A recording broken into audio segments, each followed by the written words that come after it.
It's a great pleasure to be here. And what I want to share some thoughts with you about is where the world is going, and particularly how we manage it over the coming decades. The extraordinary thing about this period that we live in, and I think about this as the period since the fall of the Berlin Wall, the last 20 years or so, is that walls have come down throughout the world. It's a period of hyperconnectivity, of blinds being lifted, and of people being connected. And this is a most extraordinary phenomena which led as well to my being here, in the sense that I had been in exile from South Africa, and South Africa transformed in the 90s. 94, President Mandela became president, and in that period we have seen dictatorships fall and authoritarian regimes fall in over 70 countries around the world. So what started in the late 80s with the opening up of Eastern Europe is a process that has continued and led to democratization across Latin America, much of Africa and Asia, and the opening up, of course, of China as well. And it continues in a most remarkable way with the Arab Spring, with the revolutions in North Africa and elsewhere. So this process is by no means over, and it's a process of political transformation at a pace which is unlike anything in history, given not only the speed of change, but the breadth of change, the number of countries that are involved. So a process of connectiveness, of opening up, of transformation, which has simultaneously occurred with an increase in the world's population of about 2 billion over this period from the late 80s to now. Many more people, densely packed in urban areas, over half the world's population now urbanized, and connected with those around the world. So physical and virtual proximity in a very different way to anything that happened in the world before. The yellow in this figure depicts people that are less than an hour away from a major city, and that's 2/3 of the world's population now, less than 1 hour away from a major city. So extraordinary potential to come together, to see things in new ways. And with this, a mass of education, 500 million more tertiary educated people in the world over this period, and about 1 billion new people educated in all ways. And not only people who had previously been educated, but new possibilities. People that were previously in the slums. And it's just about not only the physical, but the virtual. So people who don't have the opportunity to go to great universities like Warwick can find themselves with the same knowledge base through a computer. So this online potential, which we're just beginning to realize and is just taking off, is also going to lead to an extraordinary growth in the ability of people to connect and connect ideas. Now, when people come together and they connect their ideas, the most amazing things happen. They leapfrog. They throw away their old ideas and take on new ideas. And you get this process of creative destruction. But it's creative destruction at a pace which has never been seen before, and at a scale in terms of the number of people in the world that are rapidly evolving their ideas that's never been seen before. And that's why we live in a period which I believe is characterized and will be characterized by the most rapid innovation and change the world has ever known. It's a period you can characterize as a new renaissance, a period of the most remarkable creativity, of opportunity, of things that will happen that we cannot begin to foresee, but with it, people being able to live longer, healthier lives. There's absolutely no reason why in our lifetimes we should not see the end of poverty and disease. It is possible because of this capability of people coming together and finding new ways of seeing things. What this graphic depicts is a regression between agglomeration, concentration of people, and income growth. And what you see is this very clear relationship up to about 10 million people when you start getting congestion effects, pollution effects, and other effects. And this is about urbanization. But it's not only about people in urban areas. It's about people connecting ideas because they connected through the internet and they're educated and literate. There are lots of ways of depicting the changes in these levels of flows since about 1990.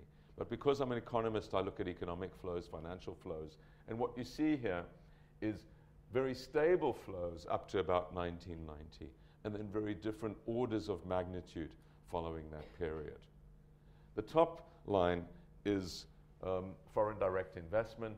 The one immediately below it on this right-hand axis is remittances, so what migrant workers send home. The one below that, which is very unstable, is portfolio investment, which is bond and equity flows, and the bottom line is aid flows. All of them unstable, and they've remained very unstable, but the point is they're at different orders of magnitude to what they were before about 1990. And this would be true of any flow you look at. And of course, if you look at virtual flows, internet flows, mobile traffic flows, etc., in terms of telephone connectivity, you would see exactly the same thing. Internet, of course, only invented in the 90s. Now, because of this extraordinary ability to churn ideas and to develop new ideas, people are escaping poverty at a more rapid rate than ever in history. And emerging markets, on average, are catching up with the older OECD economies. So the average growth rates in the emerging markets are now about 5%. The average in the old OECD economies between 1% and 2%. And so you get this convergence. China and Asia, over the next 20 years, I believe, will continue to grow at growth rates of 7 to 9%.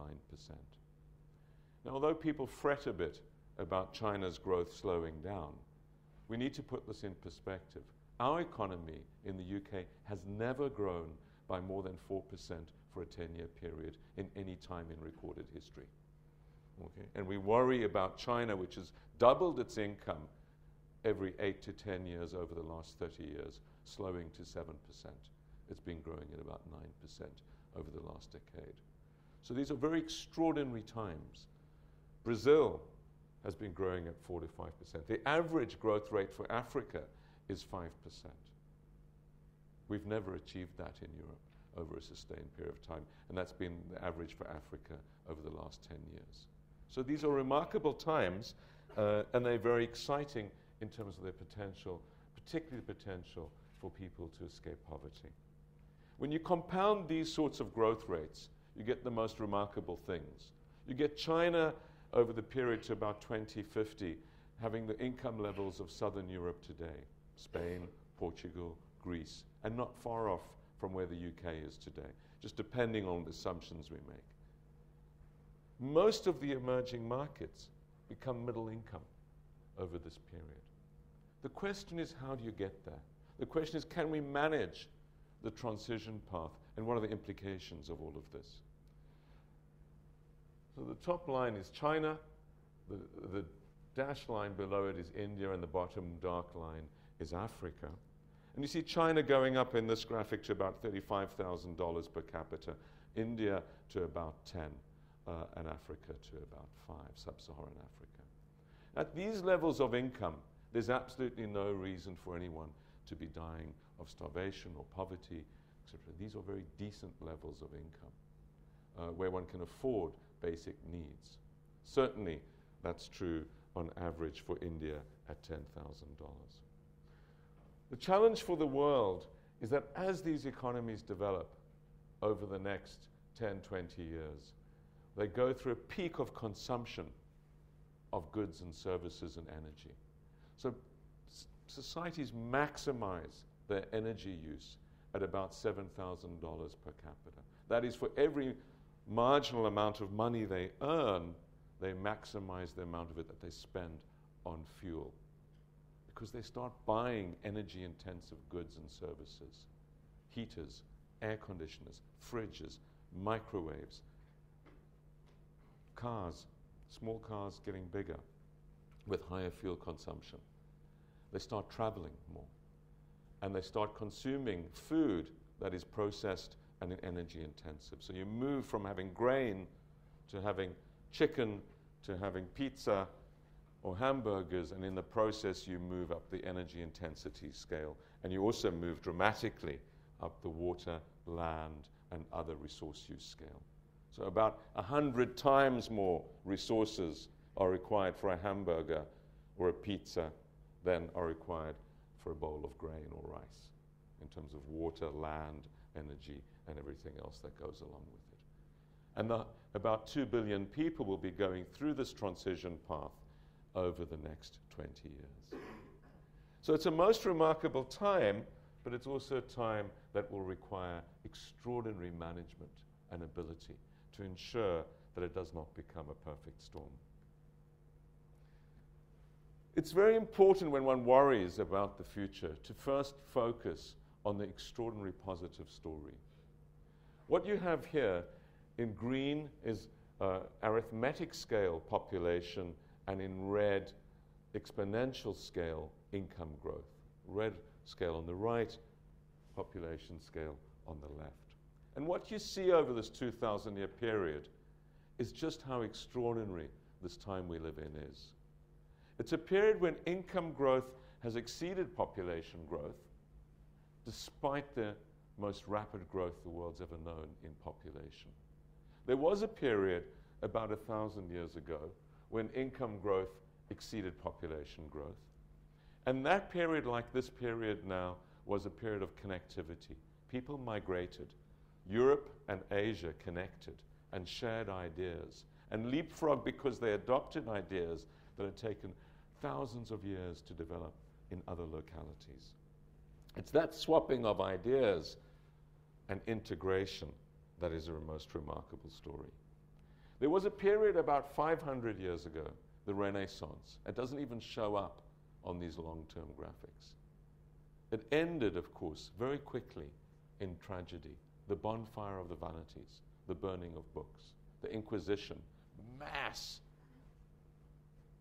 bigotry and fundamentalism in the world, and of course slavery, which became much larger after this period too.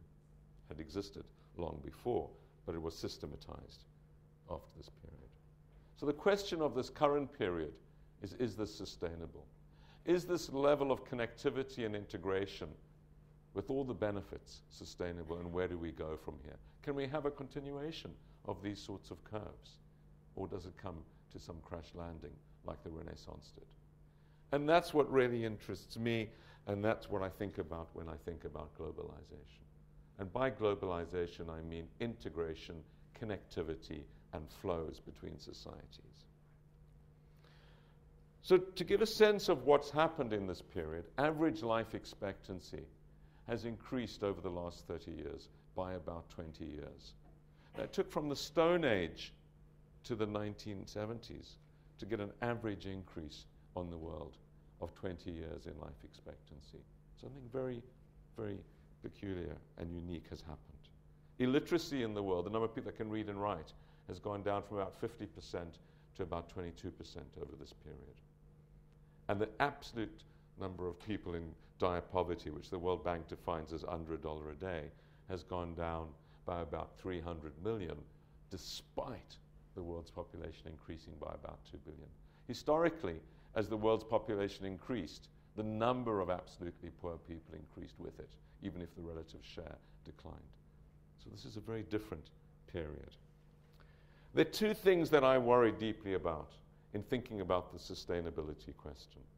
The first is this, that the process has not been associated with progressive things for everyone. Some people have got poorer. Globalization has not been shared.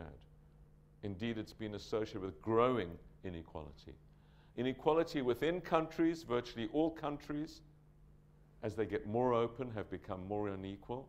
And also, if you take the full spectrum of countries, inequality between countries. Now, I did mention that the emerging markets are growing at 3 to 5 times the rate of the old OECD economies. That implies convergence. But unfortunately, there's about 25 countries at the bottom of the spectrum who are falling back. Failed states, states in conflict, and other states who have negative growth or zero growth. If you take the full spectrum, there's a divergence between countries as well as within countries. This is a photograph of Sao Paulo, but it could equally be Manila or Johannesburg or many other places. So this is an aspect which I believe needs to be dealt with because it will lead to an unsustainable and uncohesive society.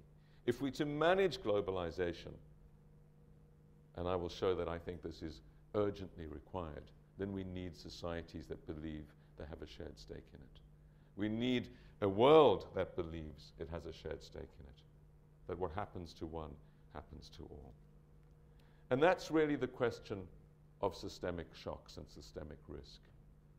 When we open our doors, wonderful things come through, good ideas, new medicines, new opportunities, new technologies that transform our lives for the better.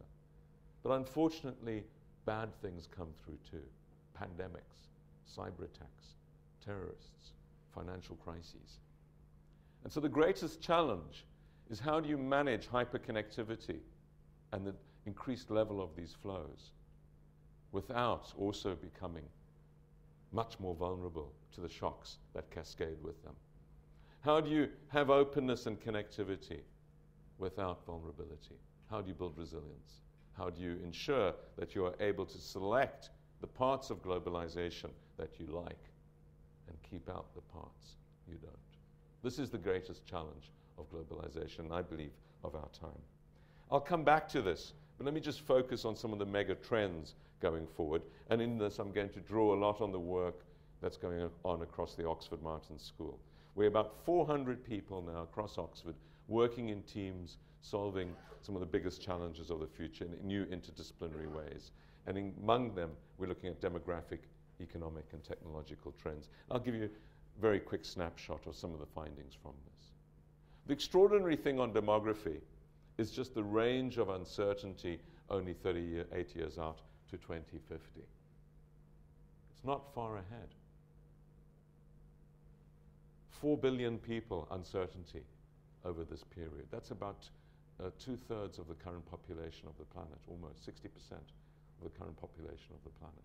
Uncertainty, with enormous consequences for everything one thinks about. The trend line is coming down everywhere.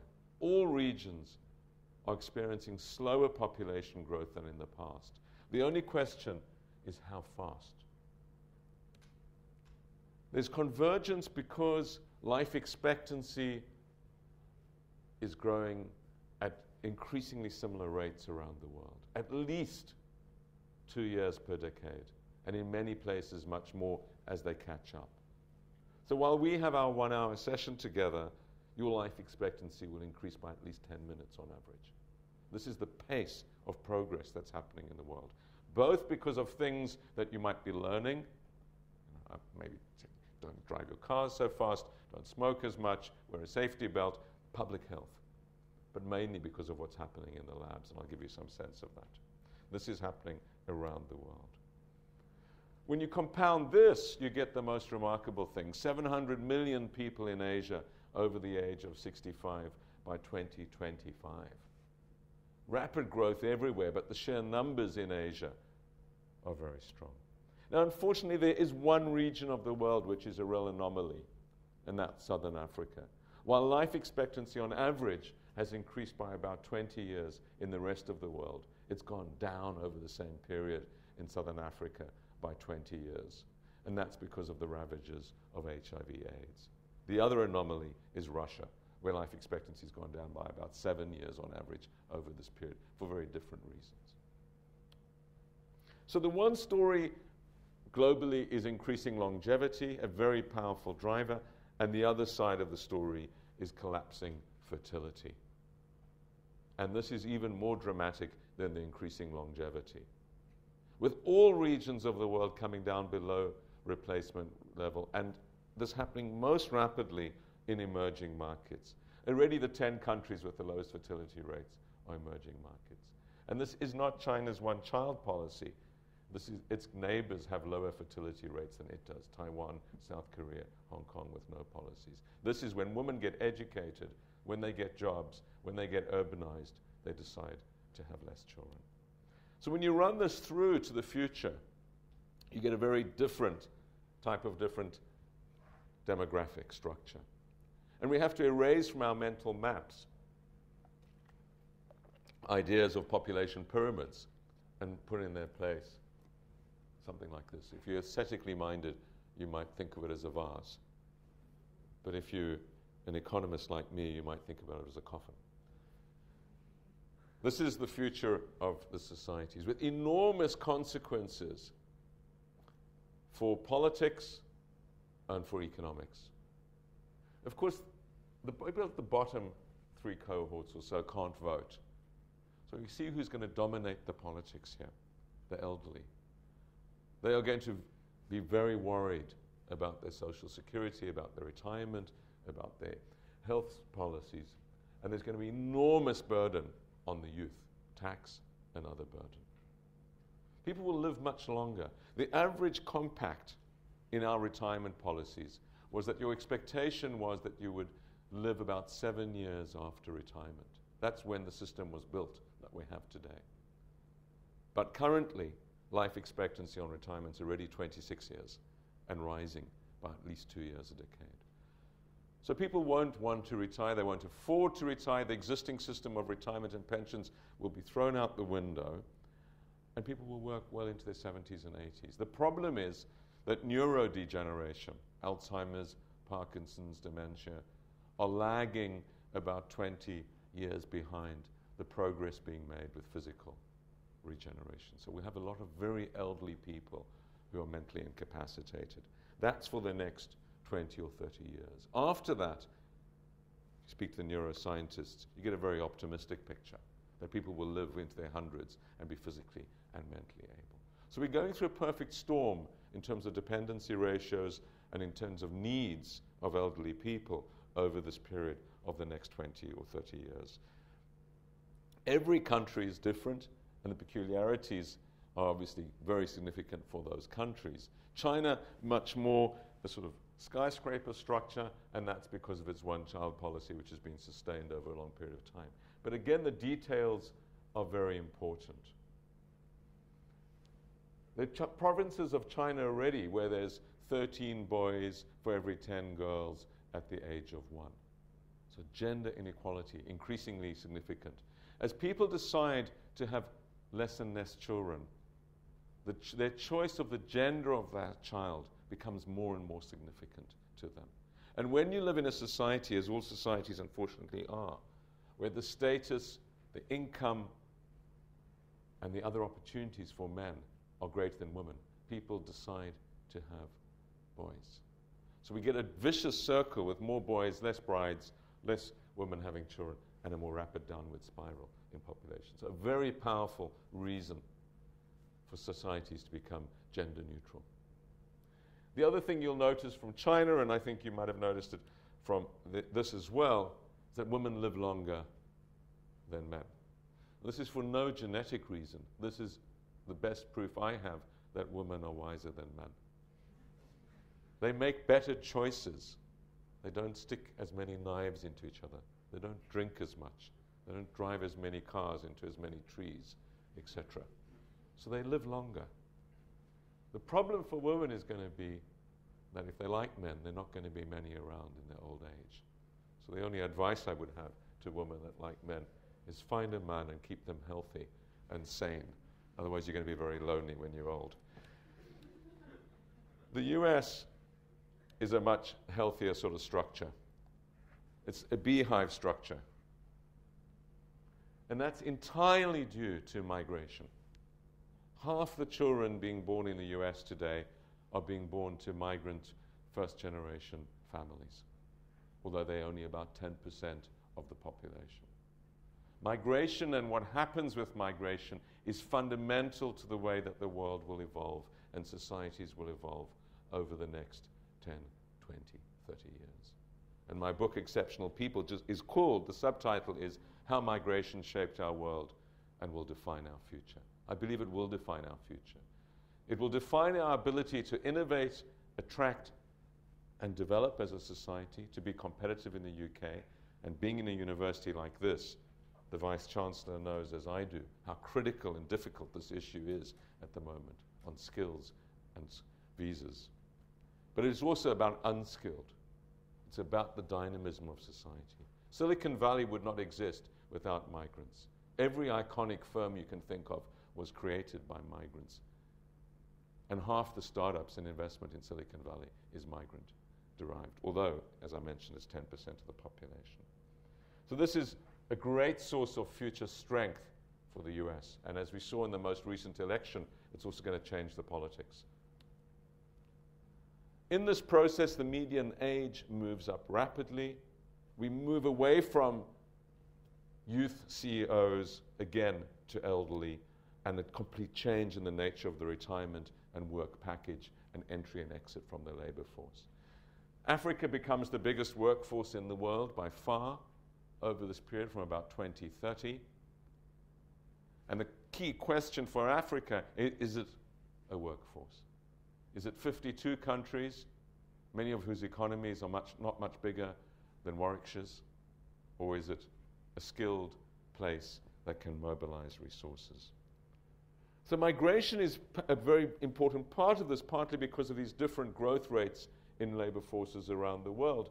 But even if migration was 10 times its current levels, and it's currently about 10 million migrants a year, it still wouldn't begin to compensate for the structural changes that are happening as the workforce goes down from about 800 million to about 600 million over the next 40 years or so. So other things will happen, and amongst the things that happen, are we going to change our views completely about when we work and how we work? To be much more flexible, to work much later in our lives, but also to have to reskill and retool ourselves, because you're not going to be wanting to work in your 80s on the basis of a degree you took 60 years before. So a whole different way of thinking about ongoing education. And China becomes the biggest economy in the world. It's just a question of when. Already half of economic activity in Asia. By 2050, 80% of world economic activity will be in what we now call emerging markets, 80%. So we will be the tail in 2050, a very small part. And with that, a transformation of politics. And clearly a very different world order by then. The challenge is, how do we get there? So we live in a very, very difficult time for many, many reasons. The perfect storm on resources, on population growth, on systemic risks, but also because we're in a period of perfect storm of politics at the global and national level. And that's because there's a handover, and in the process there's a vacuum. The old powers, what we used to call the G1, the US, or the G7, or the G3, Europe, Japan, and the US, are totally unfit and unable to manage. And they don't even want to. They're preoccupied in crisis management. They can fight no more wars. They can provide no more leadership. And yet the new powers, what some call the BRICS, Brazil, Russia, India, China, and South Africa, are not ready to lead in any way. We thought there was a moment of G20, which was after the financial crisis. There was a meeting in London. We thought this was a new world order.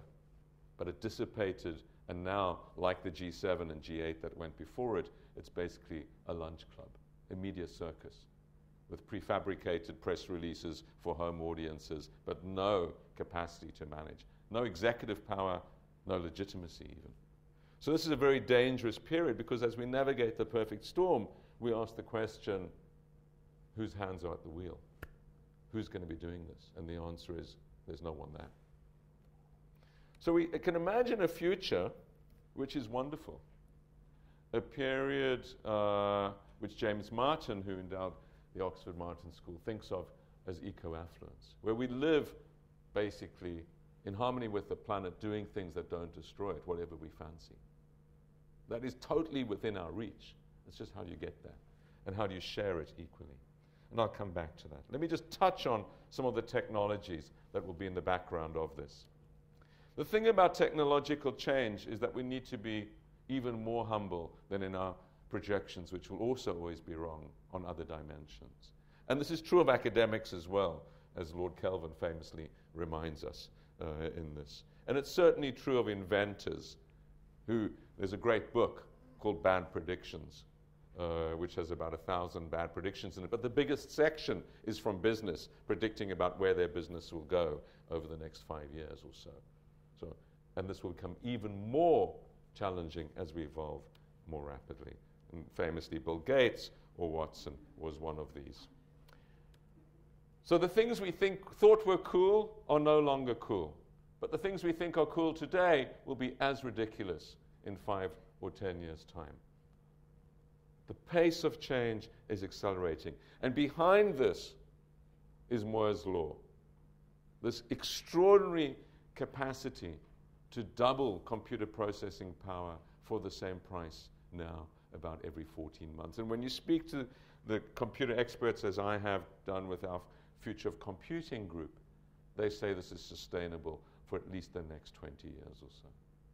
So we'll have power, we'll have objects, we'll have processors, we'll have things in the air which are 1 million times more powerful than those today for the same price. And what will they do? How will they help us?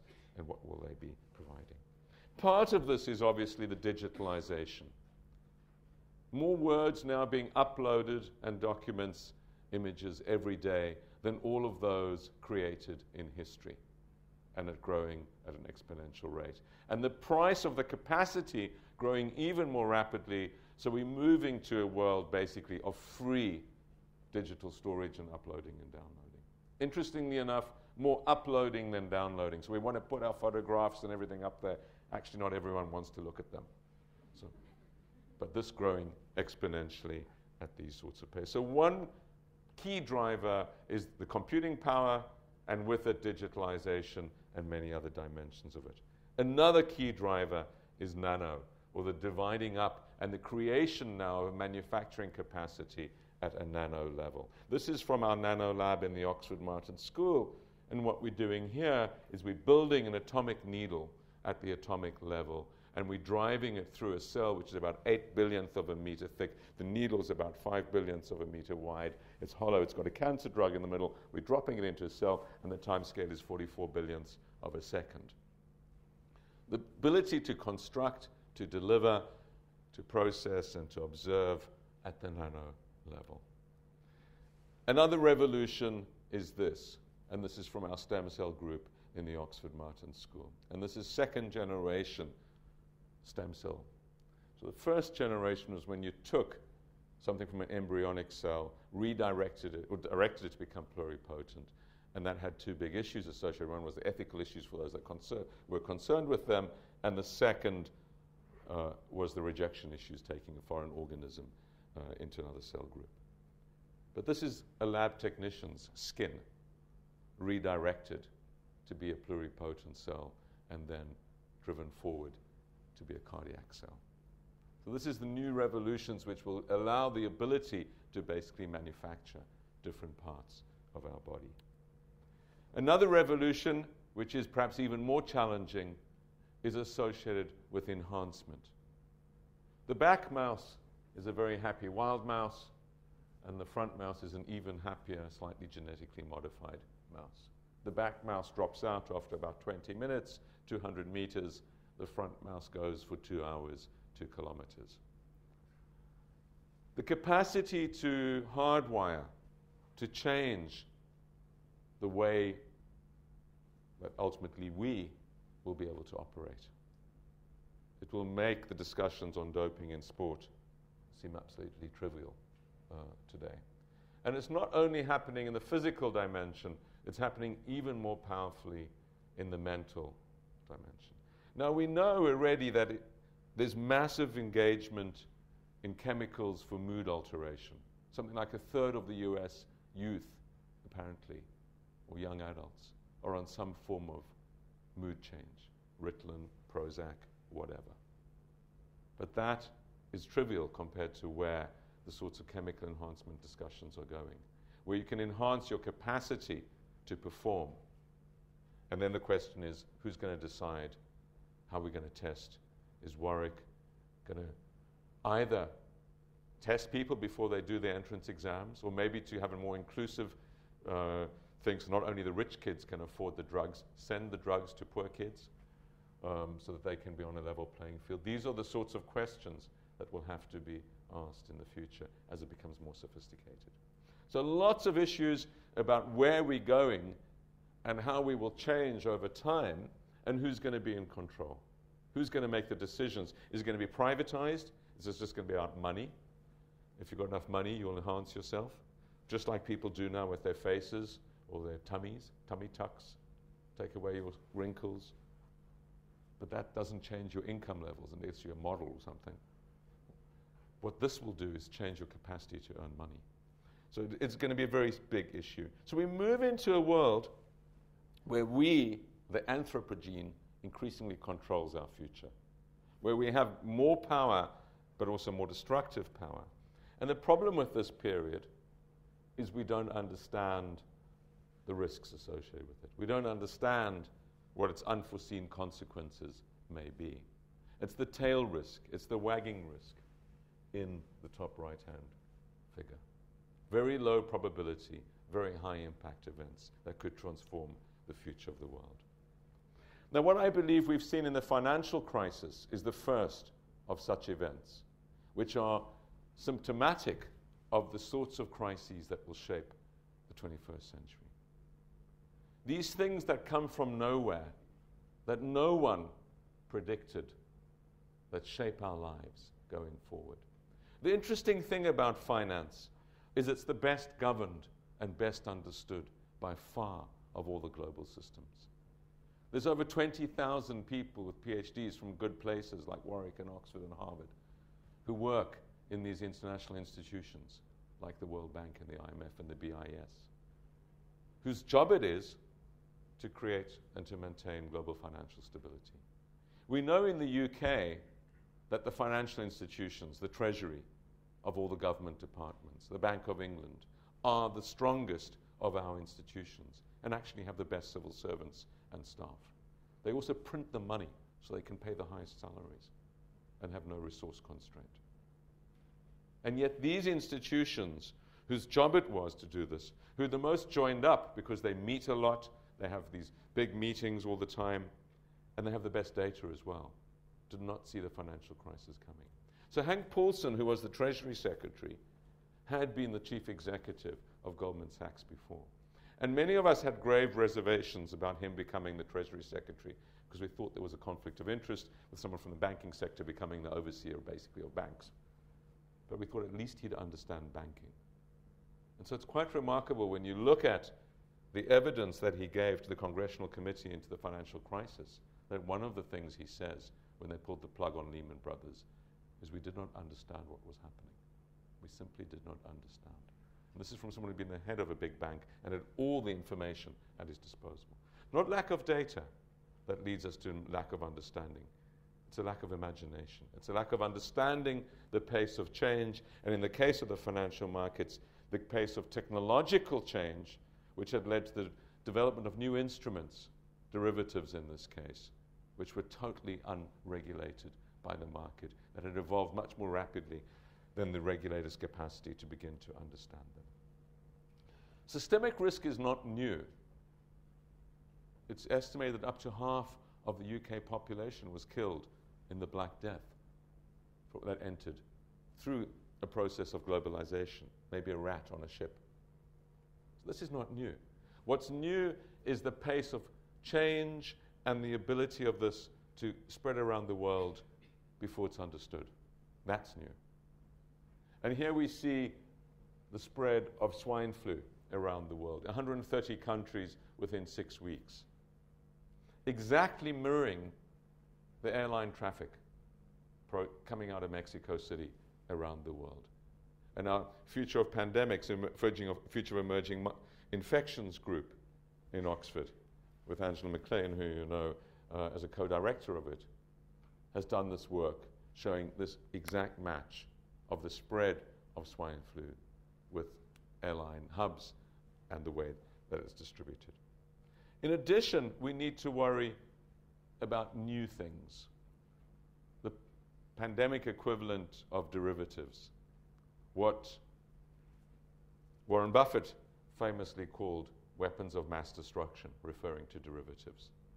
But we need to worry about the weapons of mass destruction that are dual use as well, as all of these technologies are. So DNA sequencing is going to revolutionize all of our lives. It's going to lead to a much better and more precise healthcare for all of us, which will be quite fantastic. At the same time, the capacity to create an Ebola or a smallpox or something for $1,000 or few dollars is a very scary prospect. So how do you enjoy the upside of DNA and DNA synthesis without becoming more vulnerable to the crazies of the world? And the basic problem is that we live in a global village. There's no village elders, and there's major issues of managing the village commons, including the village crazies. So I'm less worried about traditional forms of conflict.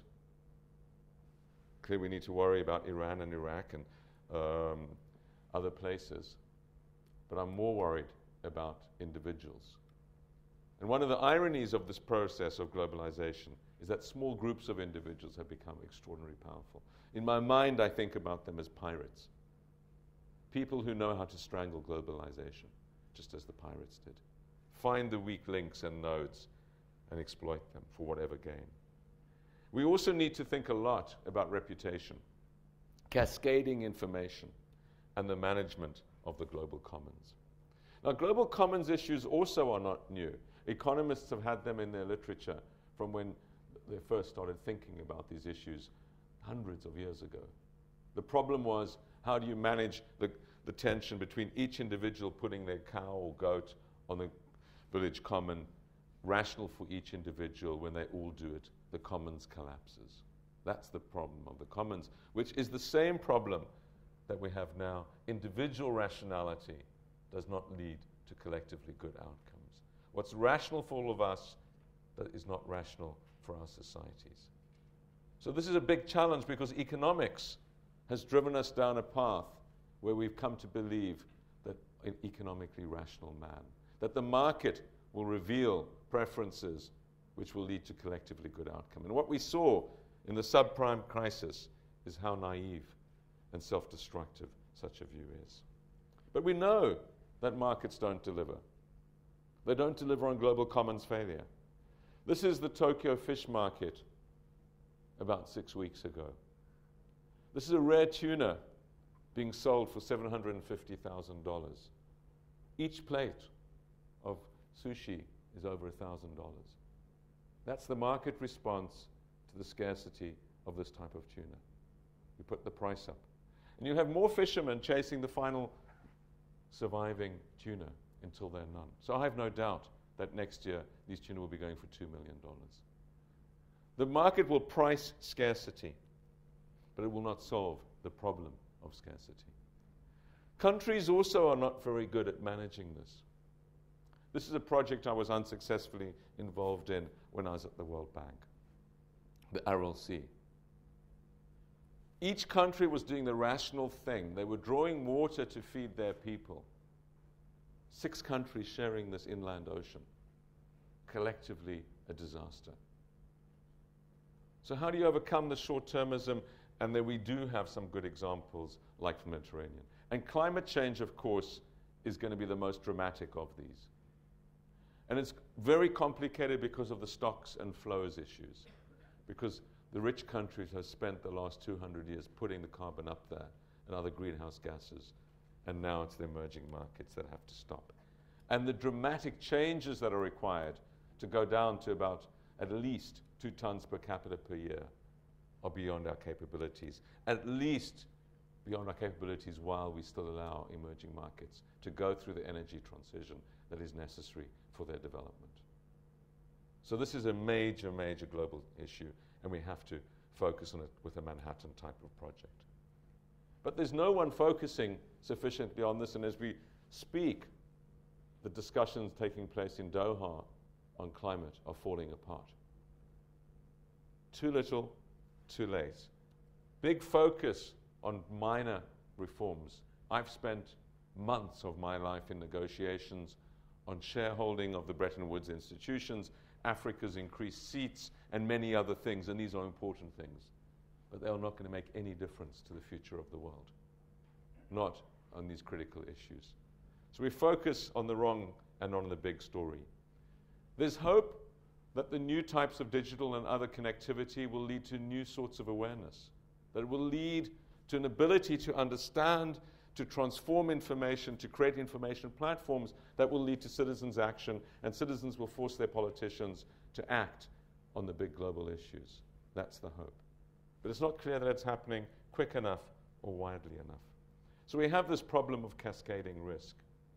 I'm just going to end with 5 lessons from the financial crisis. The first is this tension between hyperconnectivity, which leads to enormous robustness and resilience and progress, but also huge vulnerability.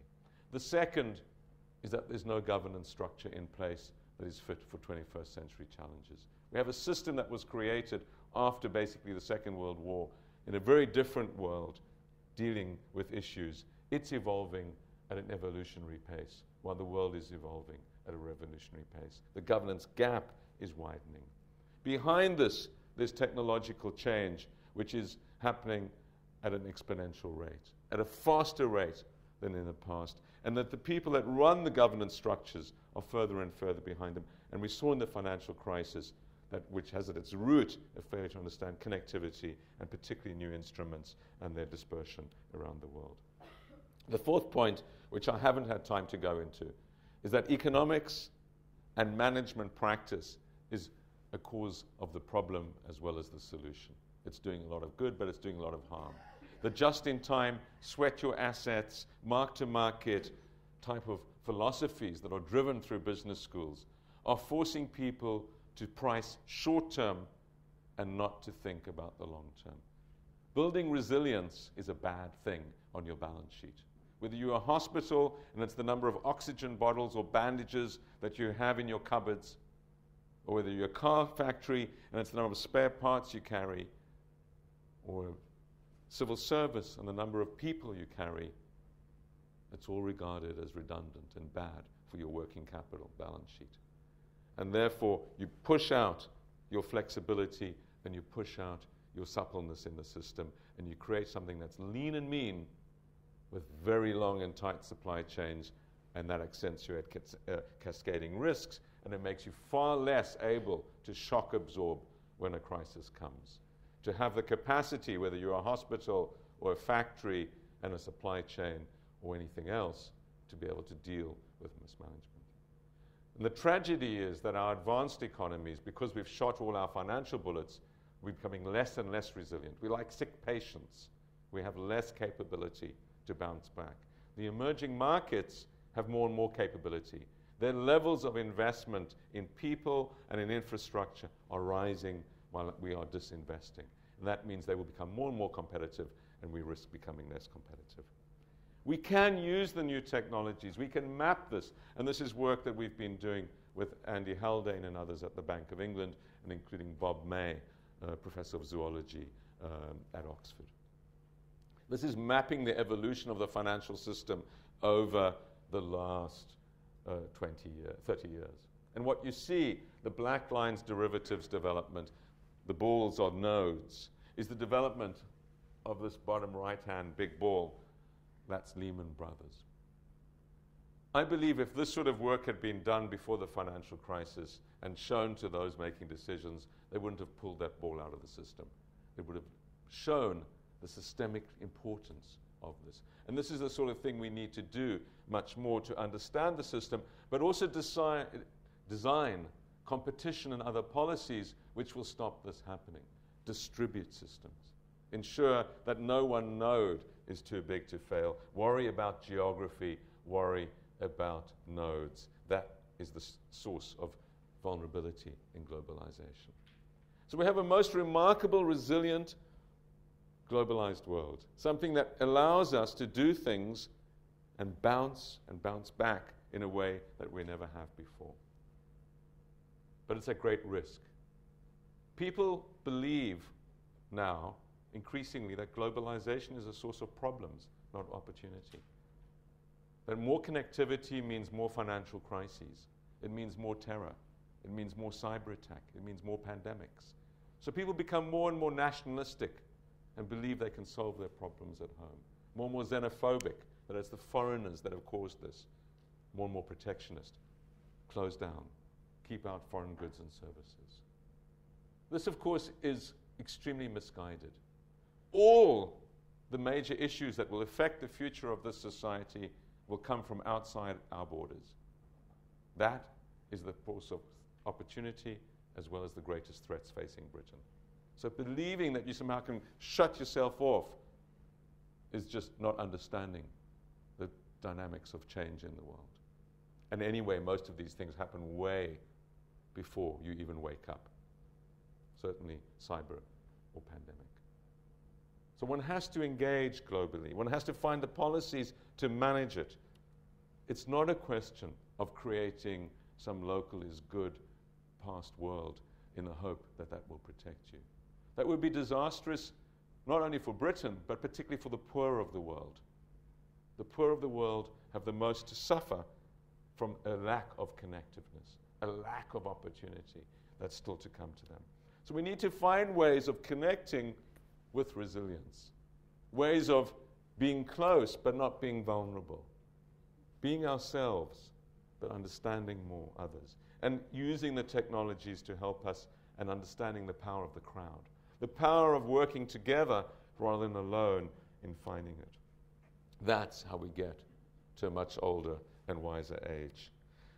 Thank you very much. These are just some of the books that I've written that think about these issues and the website of the school. Thank you.